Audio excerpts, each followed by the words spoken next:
first reading is one of the prophecies of Isaiah, and God is speaking to Isaiah about the Messiah, the one he's going to call. And he says, I've known my servant in the womb, and I appoint the servant to draw all the people of Israel, all of Jacob together as one. Now, allowing that that's a time in which you don't have TV, you don't have planes, you don't have, means of transportation. You have to remember at this time the Jews were scattered practically all over the world in the different kinds of attacks and things they had. The diaspora had meant communities of Jews everywhere in the world. So Isaiah looks at this, and Isaiah is thinking, this really is too big a job for one man, just to draw all of Israel together. And so he protests, and God pretends the protest is backwards. So he says to Isaiah, oh, you think this job is too little? All right, I will call the man to the union and the bringing together of all the people in the entire world till my name is known everywhere. And that's where the reading basically ends. And what's going on there is Jesus' role as far as drawing people of every background, religion, nation, everything.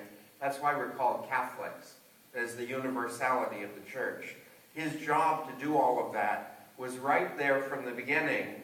But when God first spoke to Isaiah, he didn't let him know the whole job, because he just let him know a small part of it.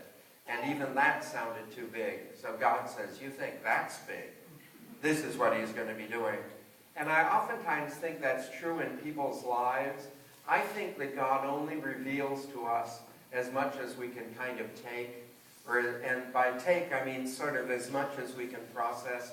I don't know if you've ever read any of the journals of Edison, but one of the interesting things when he was working on the invention of the electric light, that what Edison really wanted to do was to be able to create something that would help to light the streets throughout the United States. That's all he was thinking of, so that there would be less accidents of people falling and everything on the streets, and there would also be less criminality because things could be seen.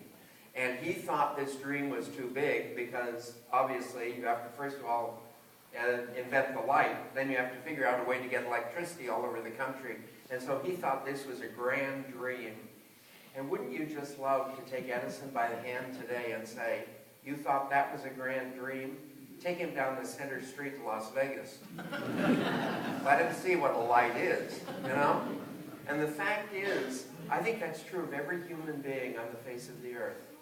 That you and I are called to things that are way beyond us.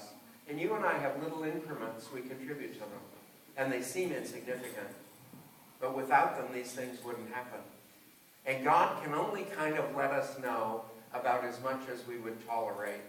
And so in each of our instances, in each of our relationship to God, he will reveal to us a little of what we're about. But don't make any mistake about it. We're all about a single thing, which is the victory of Jesus Christ over every nation, every people, every galaxy, over the entire universe. And one day, when you and I come before Jesus for judgment, we will find that we had a role that made that happen. That's why we were born, and that's our importance. He didn't dare tell us that while it was going on.